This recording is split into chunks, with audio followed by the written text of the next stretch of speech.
I've always lived a simple life, happy with a steady job, and some peace and quiet. I learned the value of hard work and discipline from my dad, who taught me everything about welding. It wasn't glamorous, but I took pride in the craftsmanship. I never needed much, just a job and someone to share my life with. That someone was Lucy, my high school sweetheart, who I thought would be my partner forever. But life has a way of surprising you.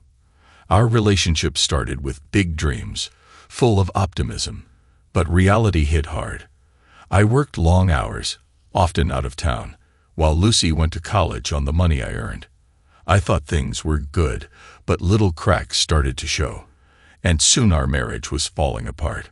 One night, driving down the highway with the radio on, I couldn't escape the memories of Lucy and everything that went wrong.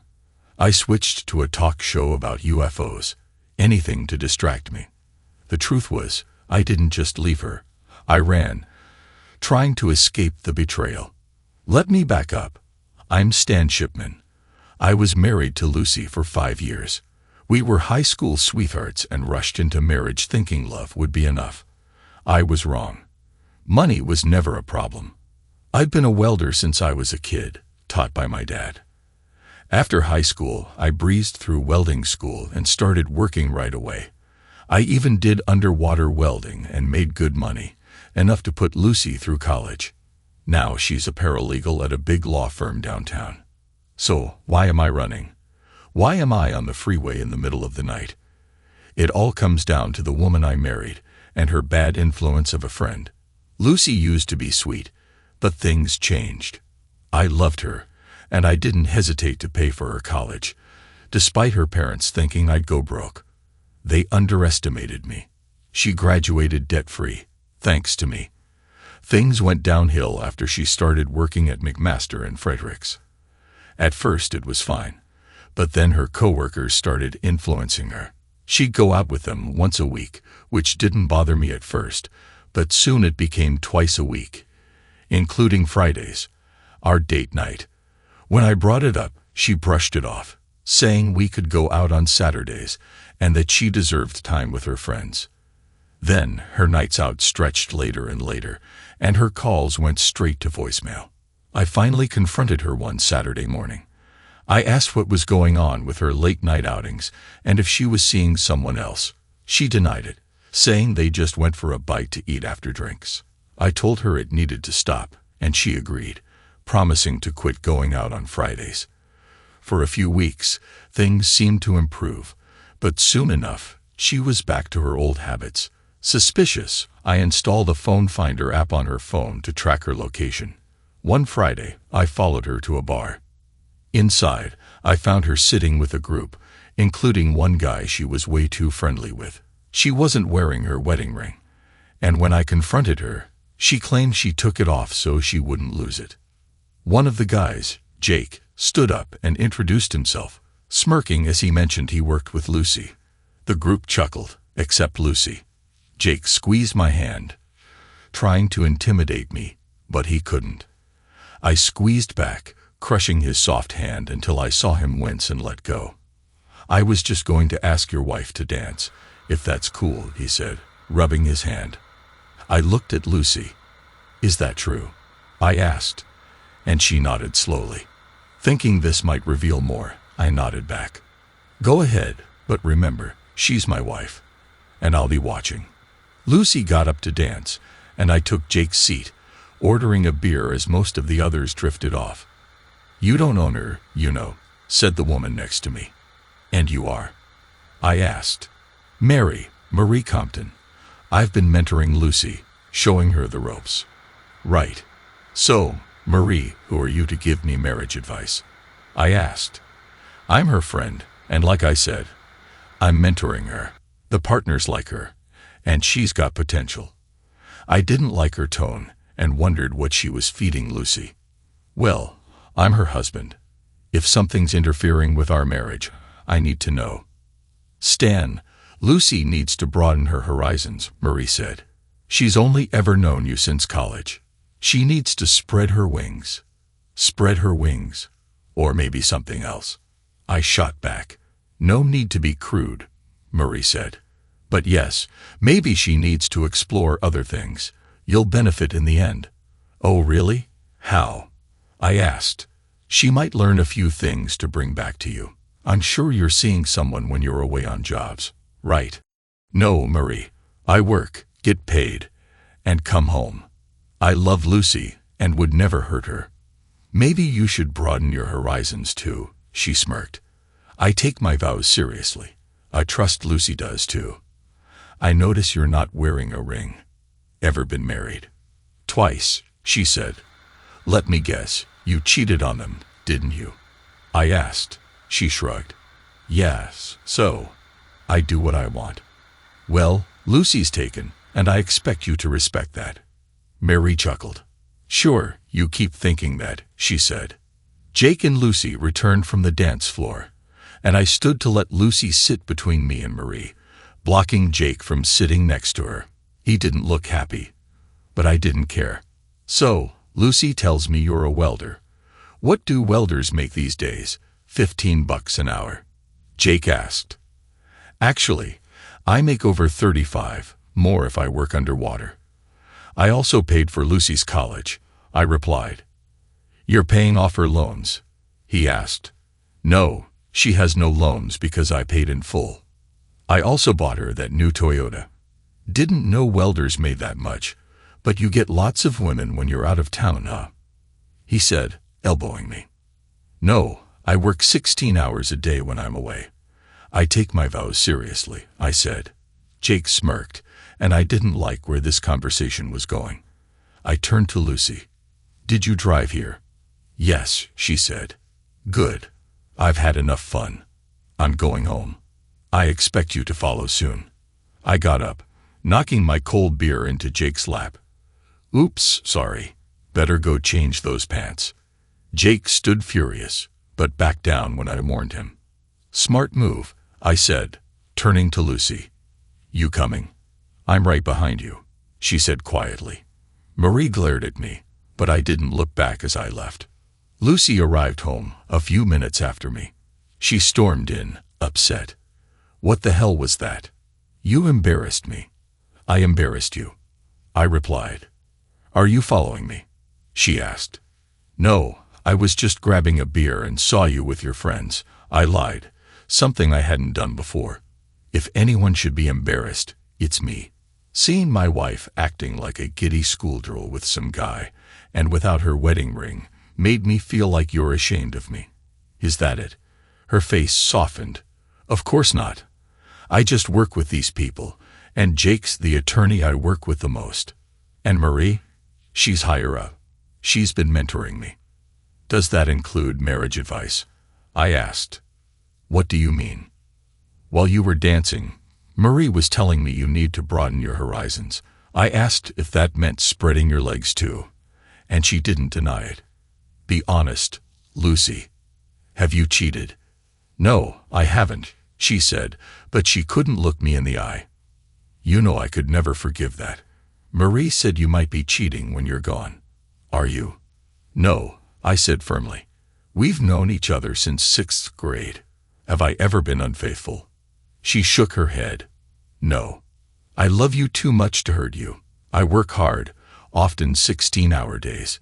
You've seen my pay stubs. Yes, I know, she said. Then you know I've supported you, bought you a car, paid the bills, and I'm saving for a house.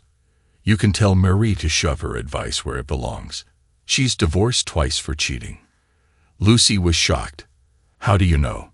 She told me. She seemed proud of it. I don't trust her or Jake. They're up to something, and I don't want you caught in it. You haven't done anything wrong, right? No, I haven't, she said. I just enjoy going out with them. I'd like to spend time with you, too.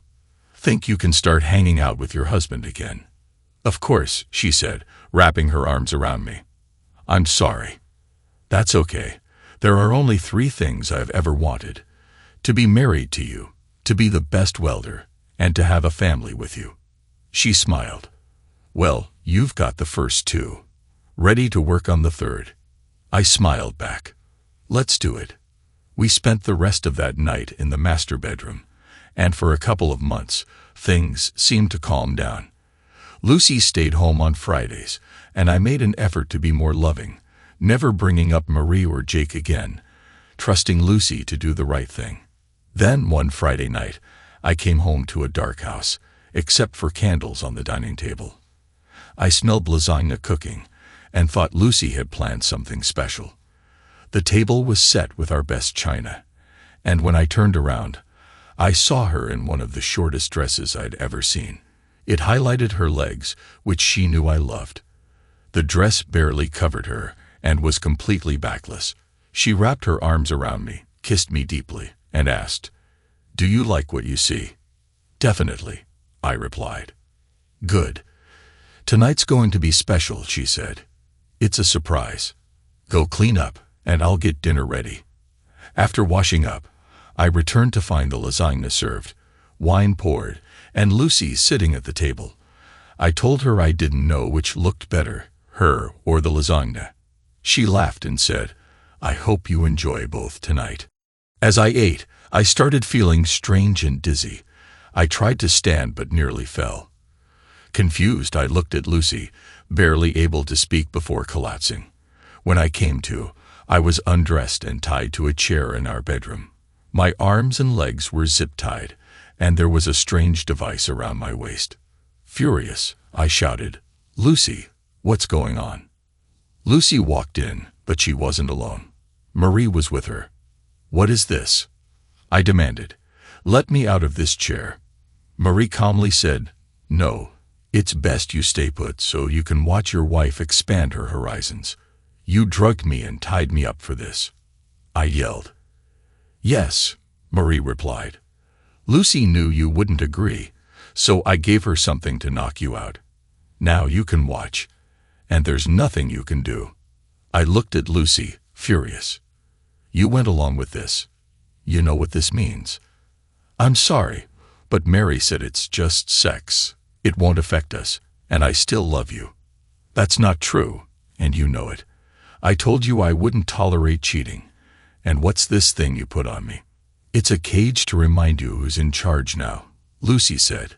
"Untie me right now, or we're done," I warned. Marie walked over and gagged me.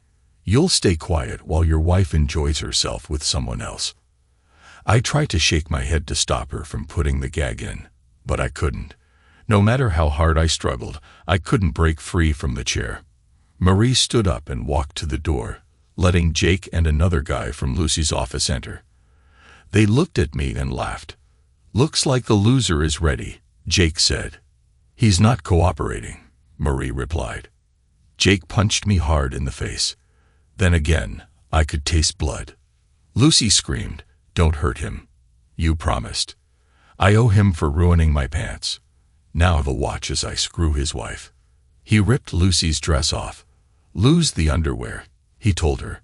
Lucy hesitated, then took them off and handed them to Jake, who tossed them at me after sniffing them. Lucy got on her knees and started giving Jake a head while looking directly at me. I was shaking with rage, but Jake and Marie just laughed. "Your wife is good at this," Jake taunted. After he finished, Lucy moved on to the other man. I couldn't bear to watch. "You like watching this, don't you?" Marie asked, filming everything. "Admit it," she pressed, but I shook my head. When Lucy was done, Jake led her to the bed. "Now for the main event," he said, and I closed my eyes as I heard Lucy moaning. "Better than your husband?" Jake asked, and Lucy responded, "Oh yes, so much better." At that moment, all the love I had for her vanished. I had heard about men getting turned on by watching their wives with others, but all I felt was hatred. They went at it for the next hour, with Marie recording everything. When they were done, Jake and the other guy walked over to me. "Enjoy the show," they mocked, laughing. Then they pushed Lucy and Marie aside and peed on me, covering my face. I thought I'd be sick as Lucy laughed. Jake leaned down and warned me, "Say anything, and I'll make your life hell. From now on, your wife is mine. I'll do whatever I want, whenever I want." After they left, Marie walked over. "Don't cause any trouble, or it'll get worse," she said, Let him loose after I'm gone, she told Lucy, then left. Lucy removed the gag and cut the zip ties, then unlocked the cage. She started to say something, but I cut her off, grabbed my clothes, and called emergency. "What are you doing?" she asked, panicking. I told the operator about the attack and illegal detention.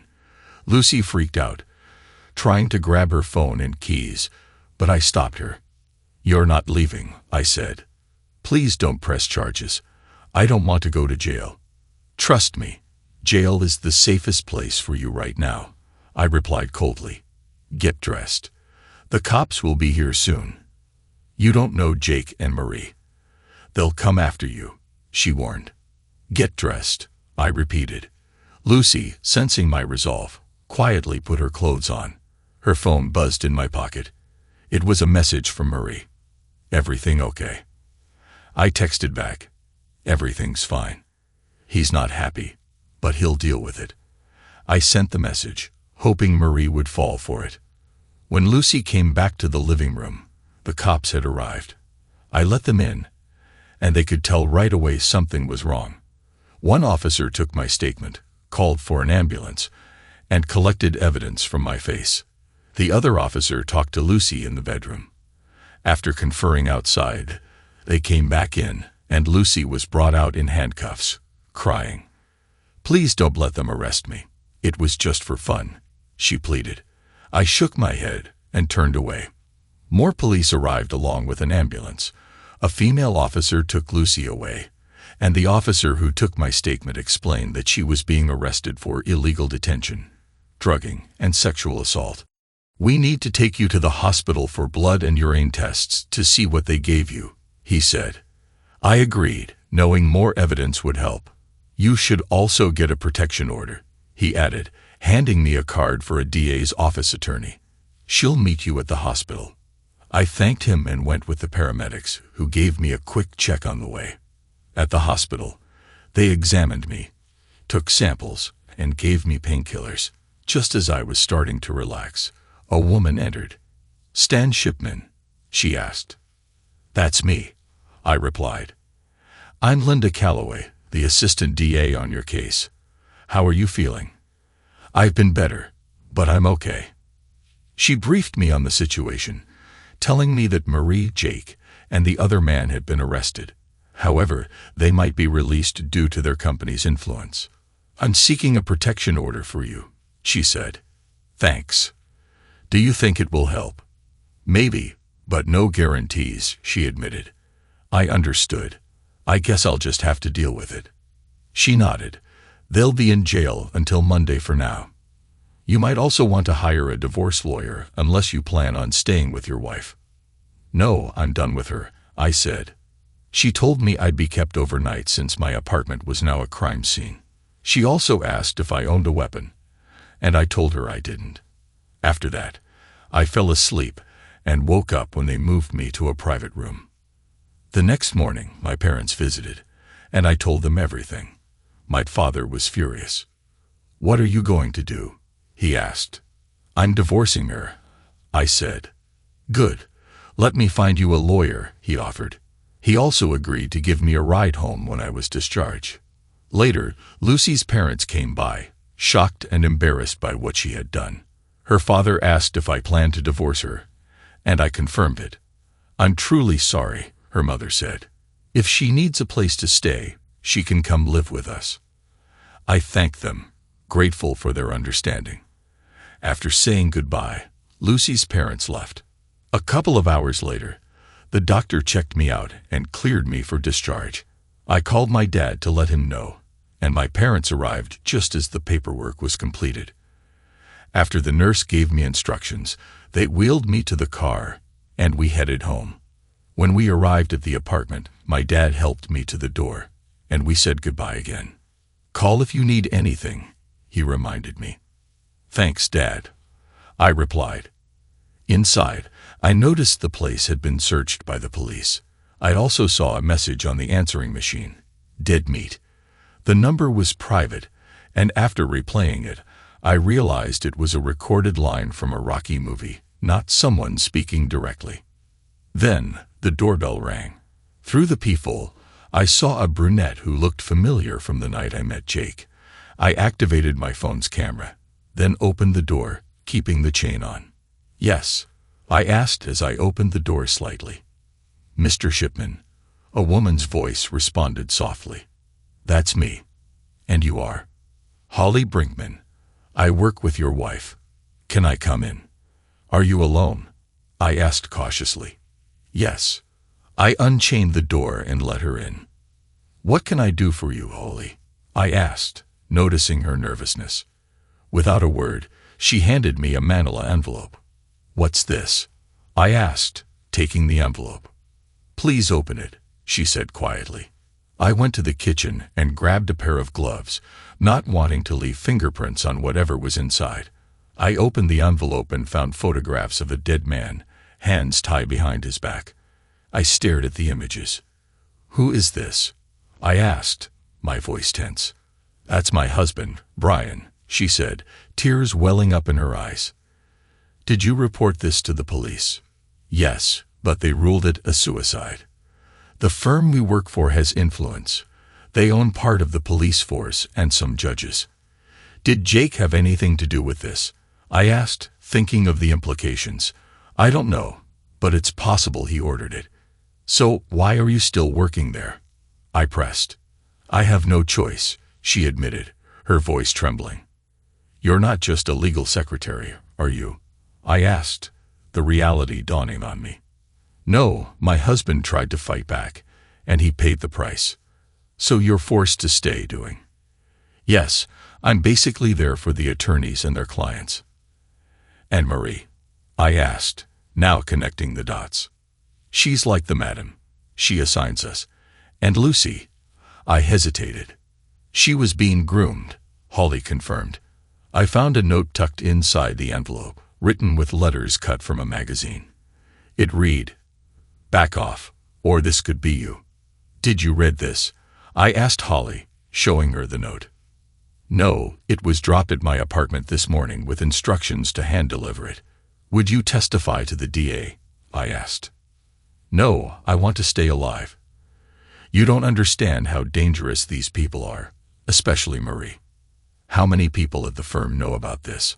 I asked, trying to assess the scale of this. "Everyone at the executive level," she replied. "Thanks for bringing this to me, Holly. I'm truly sorry for your loss." "You're a good guy. Lucy's lucky to have you," she said with a sad smile. "Thanks," I said, escorting her to the door. I watched Holly leave, scanning the street to make sure no one was watching. Once the coast was clear, I locked the door behind me. The voicemail in the envelope had just changed everything. I still planned to divorce Lucy, but now the stakes had escalated, and after I dealt with Jake, Lucy would be praying for the Grim Reaper. I stopped the video I had been watching and picked up the phone, dialing Linda's personal cell. "This is Linda Calloway," she answered. I quickly told her about the voicemail and the envelope. "This changes everything. Bring it to me right now," she said urgently, giving me her address. I decided I needed to get out of town for a bit. I packed a bag for a few days, grabbed the meat cage Lucy had used on me, and put everything in my truck. I also packed some basic welding tools, called my boss to ask for time off, and he agreed, saying I had plenty of vacation time. I double-checked everything, locked up, and headed to Linda's condo, arriving within 30 minutes. She was shocked by the photos in the note. "I also have a video of my conversation with the woman who delivered it," I told her. "Let me see it," she said. I played the video, and she was stunned. "This explains a lot. Can I get a copy?" I let her copy the video from my phone. Then I remembered Lucy's phone in my pocket and handed it to her. "What's this?" she asked. "It's Lucy's phone. I grabbed it the night Jake attacked me. You might find something useful." "I'll have someone check it out," she said, then paused. "Maybe I should involve the state or feds. If what Holly said is true, we can't trust our local police." She looked at me. "What are you going to do?" "I'm leaving town for a bit," I replied. "Let me know where you are, okay?" "Will do," I said. I left, unsure of where to go. I withdrew as much cash as I could and kept an eye out for anyone following me. The images of the man who was eliminated haunted me, reminding me that I could be next if I wasn't careful. Late at night, I decided to call an old friend. "Yeah," said the gruff voice on the other end. "Dave, it's Stan." "Stan, what's going on?" "I've got a bit of a situation. Can I crash at your place for a few days?" "Sure, buddy. Just grab a couple of six-packs on your way." "Will do. See you soon." Feeling relieved, I hit the road, stopping at a convenience store to grab some beer, ice, and coffee.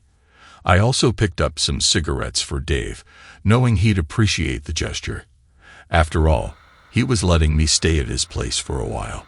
Dave Brolin was about 15 years older than me and had worked with my dad. That's how we met, and he became like a big brother. I learned a lot from him while working in my dad's shop. He had a tough upbringing. His father died from mesothelioma after years in the shipyards, and his sister Beverly cared for their mom until she passed from cancer a year ago. I'd known Beverly for a while. She was attractive and had a girl-next-door charm, but we were more like siblings. I hadn't seen her in a long time and was curious to catch up. Dave had married young but divorced after finding his wife with a coworker. He never remarried, and now looks after Beverly, who lives with him.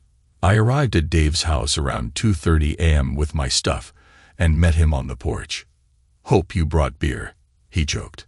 "Of course," I said, handing him smokes. Inside, I saw a stunning blonde coming down the stairs in pajamas. "Who's the blonde bombshell?" I teased. "You know who I am," she replied, flipping me off with a smile.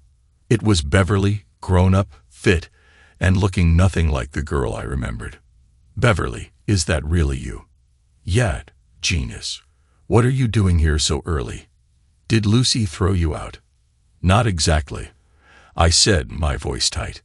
Noticing my bruised face, Beverly's tone softened. "I'm sorry, Stan. What happened?" "That's why I'm here," I replied. "Grab a beer and tell us," Dave suggested. I grabbed 3 beers and handed them out, teasing Beverly about her age. She flipped me off again and smiled, then told me to spill it. So I told them everything about Lucy, Marie, Jake, and showed the video of my meeting with Holly. They were stunned into silence. "Dane," Dave finally said. "Do they know where you are?" "I don't think so. No one followed me." "Good. We're up on this hill, and we'll see anyone coming. I still have the weapons I got from your dad. You remember how to shoot, right?" "Yeah, but I haven't touched a weapon since then." "No worries. I'll take you out back to practice. Bev's become a decent shot too," he said with a grin, and Beverly flashed a mischievous smile. "Does your dad know you're here?" Dave asked. "No, I didn't tell anyone yet. I need to let the assistant DA know though. I didn't decide to come here until I was already on the road. I'll call your parents in the morning. Turn off your phone and take out the battery, just in case there's a tracker," Dave suggested. I shut off the phone and removed the battery. "Lucy's arraignment is Monday," Beverly asked. "Yeah, the DA hopes they'll hold her without bail, but I'm not sure, based on what Holly told me." "You can stay here as long as you need," Dave offered. "I've got a job in a week, but you're welcome to stick around." "Thanks. I'm planning on taking 2 weeks off, so hopefully things will be settled by then. If you need anything, just ask," Dave reassured me. Dave smiled at Beverly and said, "I'm sure she'll keep you busy, but you're our guest. Your folks always treated us well, so just relax and enjoy the country air." Beverly stood up, yawning. "I've got to get up soon and make breakfast. Hope you like omelets and hash browns," she said, glancing at me. "Sounds perfect," I replied. She waved goodnight and went upstairs. After her door closed, Dave and I stepped outside to smoke. "What's her story?" I asked. "I thought she'd be married with kids by now." "She never found anyone she cared for. Dated a few guys, but none of them measured up." Measured up to what? I asked. Dave looked at me seriously. You. She's always had a crush on you. Really? I said, surprised. Yep, the only reason she never told you was because of Lucy. Are you serious? As a heart attack. I've even heard her call your name in her sleep. That's a little too much info, I said, feeling awkward. Dave just smirked.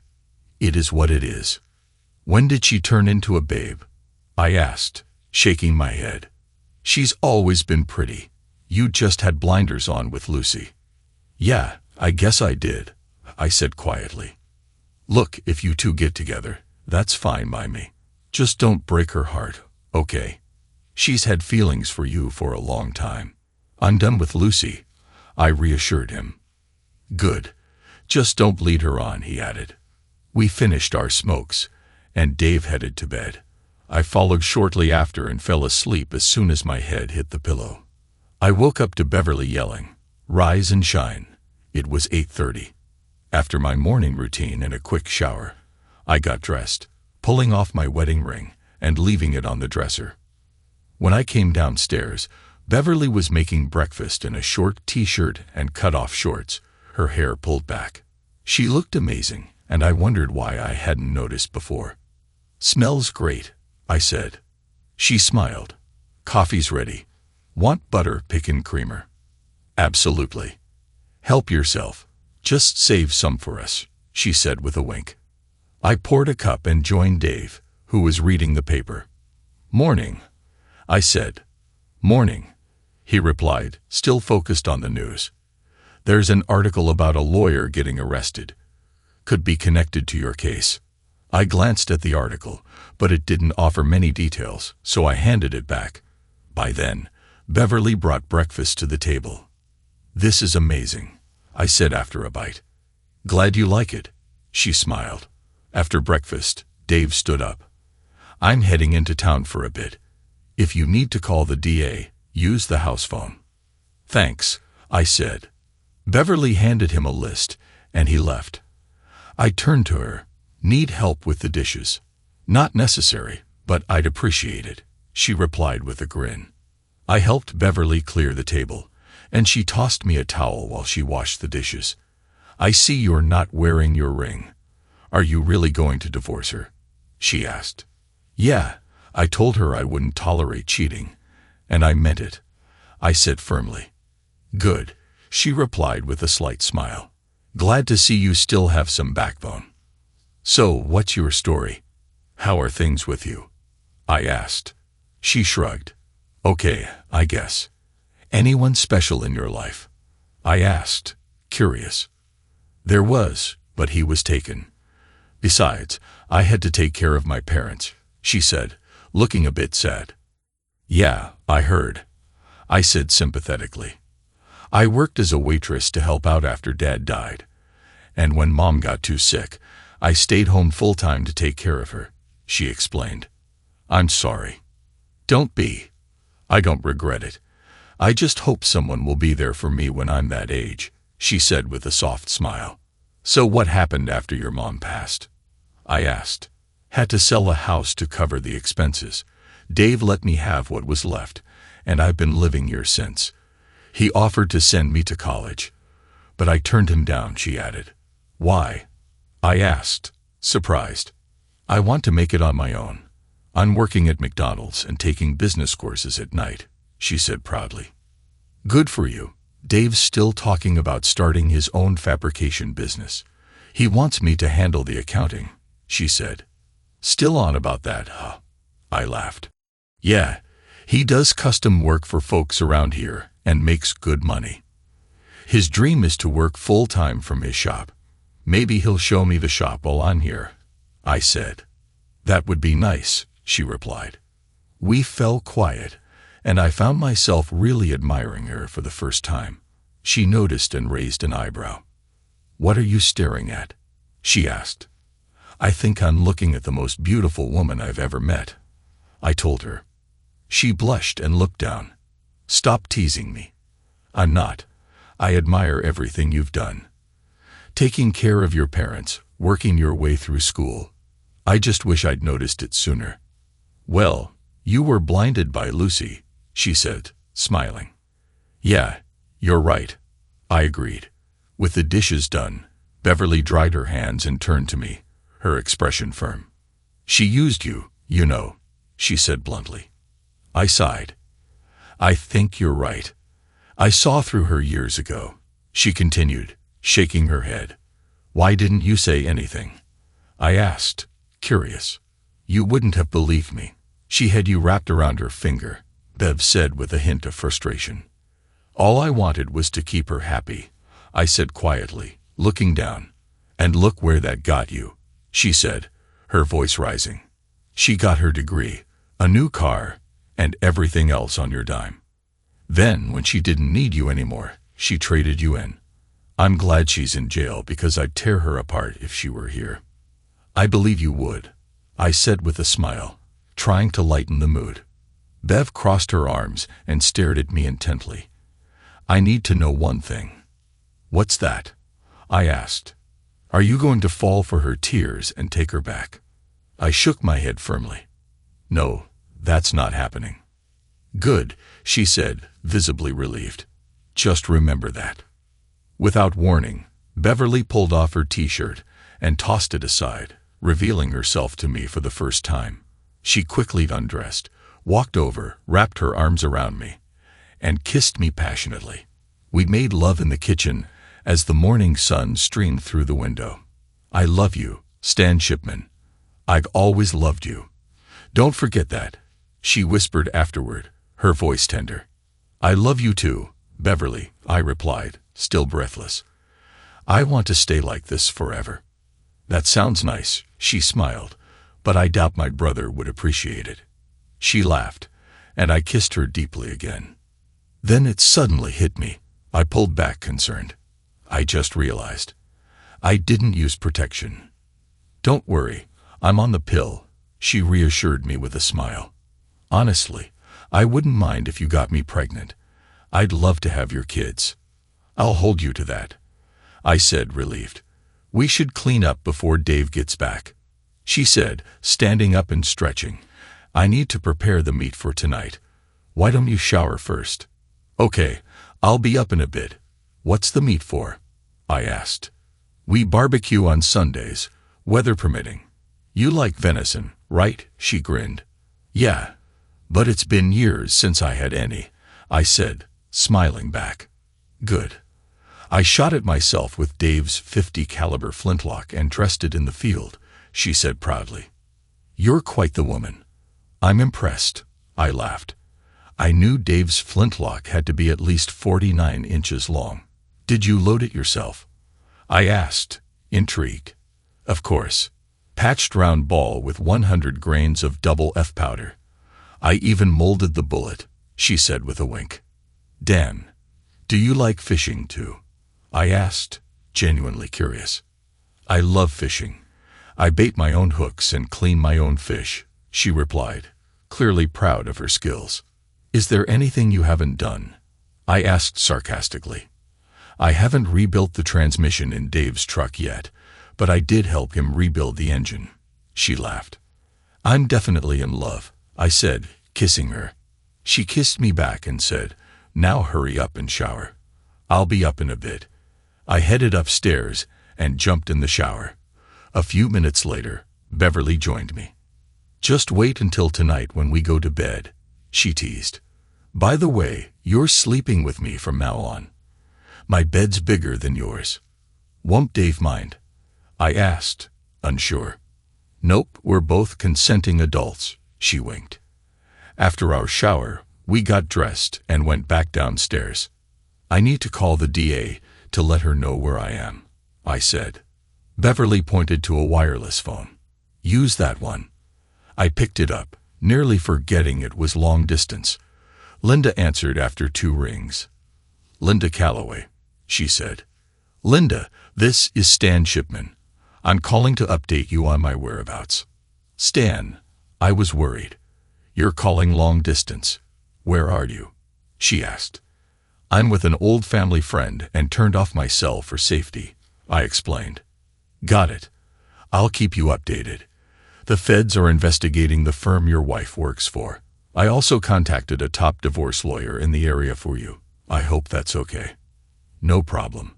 I appreciate it," I replied. "She's expecting to hear from you tomorrow. If anyone can help, it's her," Linda said. "Thanks. I'll do that," I said, jotting down the information. Linda provided details and promised to update me on the arraignment before we ended the call. By the time I hung up, Dave was back, and I helped him carry in the groceries. "I called your parents," he said. "They were worried. I told them you're staying with us." "Thanks. I appreciate that," I replied. That evening we barbecued the venison and enjoyed dinner outside on the deck. Afterward, we all helped clean up. Dave and I grabbed a beer and stepped out for a smoke while Beverly finished in the kitchen. "So, are you going to be sleeping in her room?" Dave asked, grinning. I felt uncomfortable discussing it, given that Bev was his sister. Yeah, I think so," I replied awkwardly. "Is this going to be permanent?" Dave's tone turned serious. "I think so," I said confidently. "I just need to finalize my divorce." "Do you love her?" Dave asked, looking me in the eye. "Yeah, I do," I answered without hesitation. "Good. It's about time you got your head straight," he said, smiling and slapping my shoulder. "Bev's a big girl. She can make her own decisions. I just don't want to see her get hurt." "I'd never hurt her," I promised. "Glad to hear that. Welcome to the family," Dave said, extending his hand. I shook it, and we shared a manly bear hug. "Just don't keep me up all night, okay?" Dave laughed. I chuckled and nodded. "I'll do my best." That night, after Bev and I made love, I held her close, thinking about our future. I hadn't felt this content in a long time. "What are you thinking?" she asked softly, her head on my chest. "The future," I said. "Oh." She lifted her head to look at me. "Yeah. What do you want out of life?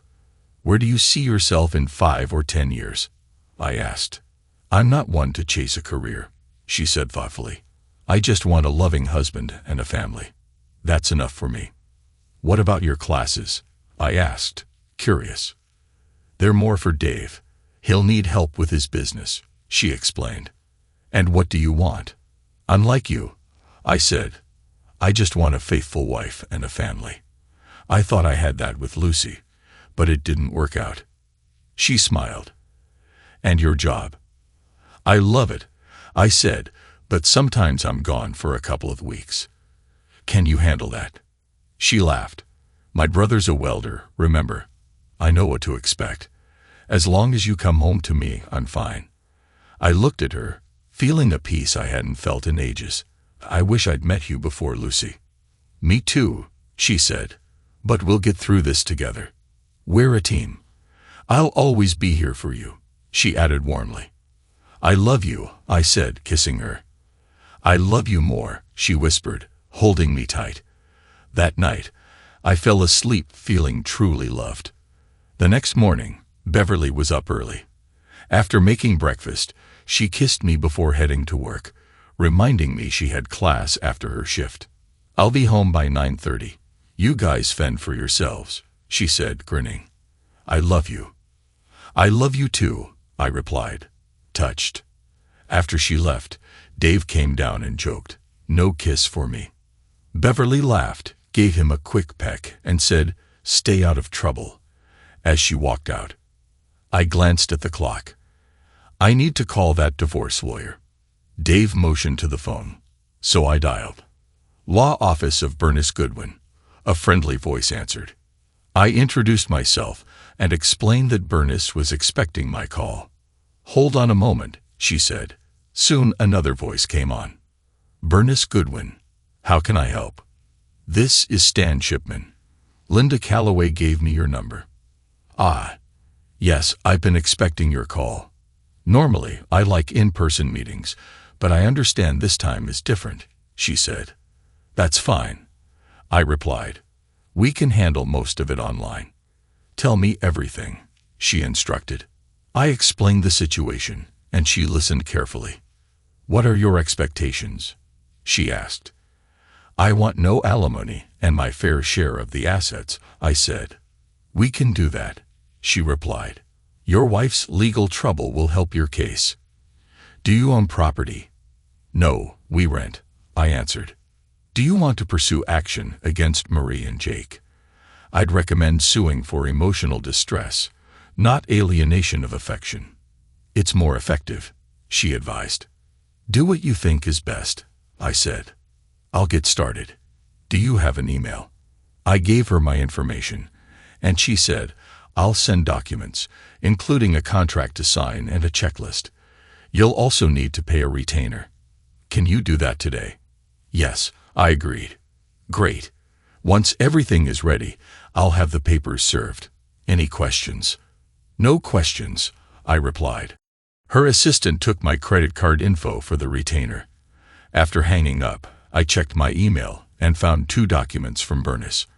I signed the contract, sent it back with a receipt, and read through the advice on protecting my finances.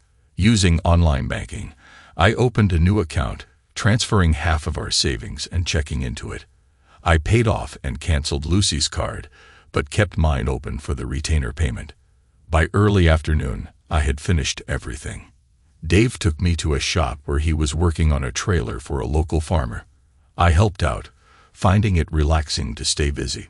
Around 3 o'clock, we got a call. Dave answered and handed me the phone. "It's your lawyer," he said. "This is Stan," I said.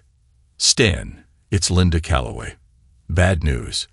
The judge set minimal bail and let them go," Linda said, sounding tense. "How's that possible?" I asked, feeling my stomach drop. "Probably on their payroll. The protection order's in place, but it's only as good as the paper it's on. Stay put for now. The feds are watching them. But I can't guarantee your safety," she explained. "Great. So what now?" "Stay where you are. I'll handle things from here. Call if you need anything," she said. "All right," I replied, feeling uneasy. After hanging up, I told Dave. The judge let them go. "Damn, you should call your folks," Dave suggested. I agreed and dialed my parents. My dad answered on the second ring. "Dad, it's Stan," I said, trying to stay calm. "How are you holding up?" he asked, clearly worried. "I'm okay, but I wanted to let you know the judge let Lucy and her friends out. Be on guard. They might try to find me," I warned. "Don't worry, we won't say anything. You still down at John Harrison's place?" he asked. I realized he already knew where I was, and it hit me. Lucy and her friends were likely with him now. I decided to play along. "No, I'm about 50 miles south of there in a motel," I lied. "Okay, as long as you're safe," my dad said, sounding strained. "I'll be leaving here tomorrow, heading east," I added, continuing the ruse. "Just let me know where you end up," he replied. "Can I talk to Mom?" I asked, sensing something was off. "She's in the bathroom," he said, his voice shaky. I thought I heard background noise, raising my suspicions. "All right, tell her I love her," I said. "I will. Love you, son," he said, and we ended the call. I immediately called Linda. "I think Lucy and her friends are at my parents' house," I told her, feeling anxious. "I'll send federal agents over right now. Stay put," she said firmly. After the call, I told Dave, "I think they're at my parents' place looking for me." "Do you think they'll believe your story?" Dave asked. "I hope so, at least for a while. I should probably find somewhere else to hide," I said, pacing. "No, you're staying here. Let me clean up, and I'll talk to the sheriff." "Don't move," Dave said, sounding determined. I nodded, but I wasn't sure how much time we had before Lucy and her friends figured out the truth. A couple of hours after Dave left for town, Linda called back, her voice tense. "Stan, you were right. Lucy, Marie, Jake, and some thugs went to your parents' house after the hearing. They tied them up, but your folks didn't reveal your location. We have an APB out for them, and one of their guys is in custody. but he's not talking. Do you know where they're headed? I asked, feeling uneasy. No, but they didn't buy your story, she said grimly. Here, talk to your dad. My father's voice came through, shaky but relieved. Stan, they didn't fall for it. But we're okay. I think Lucy and her crew are heading your way. What makes you think that? I asked, my heart racing. I overheard Lucy talking, he said. You'd better warn Linda. I will, Dad. Be safe, I replied. Then Linda came back on the line. Where exactly are you? She asked. I gave her my location and asked if Lucy could find me. She knows, Linda said. Stay put. We'll send someone fast. I hung up and headed back to the house, but as I left the shop, I heard Jake's voice. Well, thought you could outsmart us, huh? He sneered, weapon in hand. Behind him, Marie and Lucy stood by an SUV, looking smug. Jake waved the weapon at me. Move. I had no choice but to get in the SUV. Lucy slid in beside me, smirking. This won't end well for you, I warned. No matter, she said coldly. It'll be too late for you. They drove me to a creek bed, and Jake ordered me out. A thug tied my hands behind my back and forced me to my knees. Jake pulled out a longsword and stood over me. Make your peace, he said, raising the sword. I closed my eyes and prayed. Suddenly, a rifle shot rang out. Jake dropped dead, a bullet in his forehead. Another shot struck the thug holding me. Marie tried to grab Jake's weapon, but a third shot struck her shoulder. Lucy cowered behind Jake's body. I heard a four-wheeler approach. Beverly arrived, blonde hair flowing and rifle in hand. She cut me loose, then marched over to Lucy, striking her with the back of her rifle. Don't you ever touch my man again, or I'll blow your head off, Beverly shouted. Lucy, bleeding and trembling, nodded in fear. Beverly then slammed the rifle back into Lucy's kneecap, and Lucy screamed in agony as her bone cracked. We heard sirens in the distance as Beverly calmly reached for a flare gun from the four-wheeler. She aimed it at the sky and fired, signaling the authorities. As the sirens grew louder, flashing lights appeared on the horizon, heading our way. Beverly approached me, her expression softening as she asked, Are you okay, sweetie? I am now, I replied, still in shock from what had happened. You saved my life, Bev. I can never repay you. Trust me, she said with a warm smile. You've got the rest of your life to make it up to me. Soon the area was filled with police cars. Dave pulled up in his truck and hurried over to check on us. You okay? Dave asked, concern on his face. I am now, thanks to Bev. She saved my life, I said, deeply grateful. The sheriff and his deputies took control of the scene. They called for an ambulance for Marie, who was still screaming in pain, and a coroner for Jake's body. Lucy was handcuffed and taken away, but not before shooting me a hateful look. She eliminated Jake and Ronnie, Marie cried, tears streaming as paramedics tended to her. The sheriff remained calm. Nope, he said. This is Dave's property, and under the Castle Doctrine, Miss Brolin was within her rights to protect Mr. Shipman's life. You're lucky she didn't eliminate you too. As deputies loaded Lucy and Marie into separate squad cars, the sheriff told me, they're both being charged with attempted liquidation and conspiracy. With the evidence we gathered and your testimony, it's a sealed case. After the police collected the evidence and the bodies were removed, Beverly and I got back on the four-wheeler and rode home, with Dave following in his truck, relieved but silent. As we parked, I turned to Beverly. I thought you had classes today, I said, still in awe. She grinned. Dave came by McDonald's and told me what was going on. I clocked out, came home, and followed the tire tracks to where you were. I got into the deer stand, and well, you know the rest. I owe you everything, Bev, I said, full of emotion. You don't owe me a thing. You're alive, and that's all I care about, she said, hugging me tightly. Inside, I called Linda to tell her what happened. She was relieved I was safe. "Now we've got them where we want them," Linda said confidently. "The firm is going down hard." "I hope so," I replied. I then called my parents, who were equally relieved that everything turned out okay. That night, after things settled down, I thanked Beverly repeatedly for saving my life. Marie eventually recovered, and she and Lucy stood trial for attempted liquidation and conspiracy. They were found guilty on multiple charges, including my assault and illegal detention. Both received life sentences and would never be free again. I couldn't have been happier. Bernice finalized the divorce, and thanks to Lucy's convictions, she got nothing. Bernice also secured a hefty settlement from Marie and Jake's estate. By the end, I was rolling in money.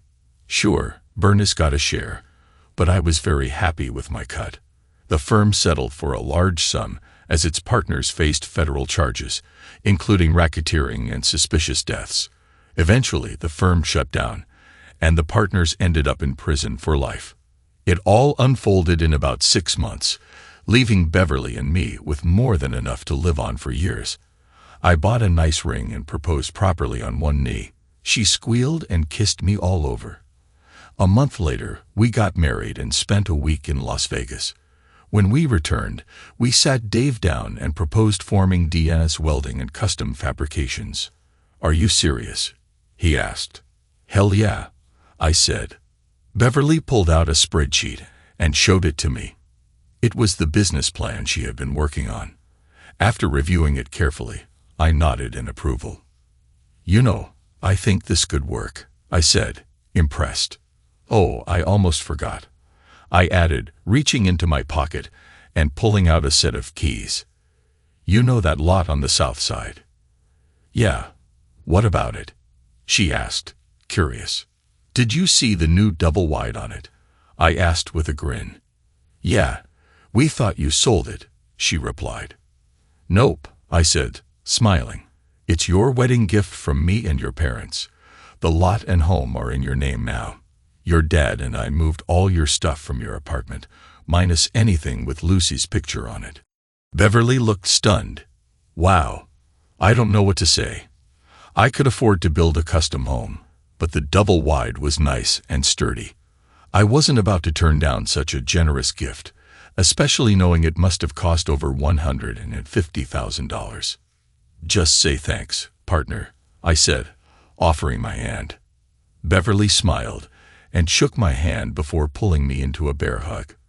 "You okay with us living down there?" Beverly asked, a hint of concern in her voice. "I'd hate for you to be alone." "I'll be fine," I reassured her. "I might finally get a decent night's sleep without hearing you two all night." We all laughed and celebrated. Later, I called my parents to thank them for the incredible gift. That night, Beverly and I christened the master bedroom of our new home. As we lay in each other's arms, I felt confident that things would turn out well. Of course, with money comes a lot of friends, and some have serious prison connections. Lucy and Marie, meanwhile, weren't so lucky. Behind bars, they had a rough time, cleaning toilets with toothbrushes and doing favors for inmates with special preferences. I guess their horizons just got a lot wider. Thanks to everyone who took the time to listen to today's stories. If you enjoyed it, please consider liking and subscribing if you haven't already. Feel free to share your thoughts on the events in the comments below. Take care.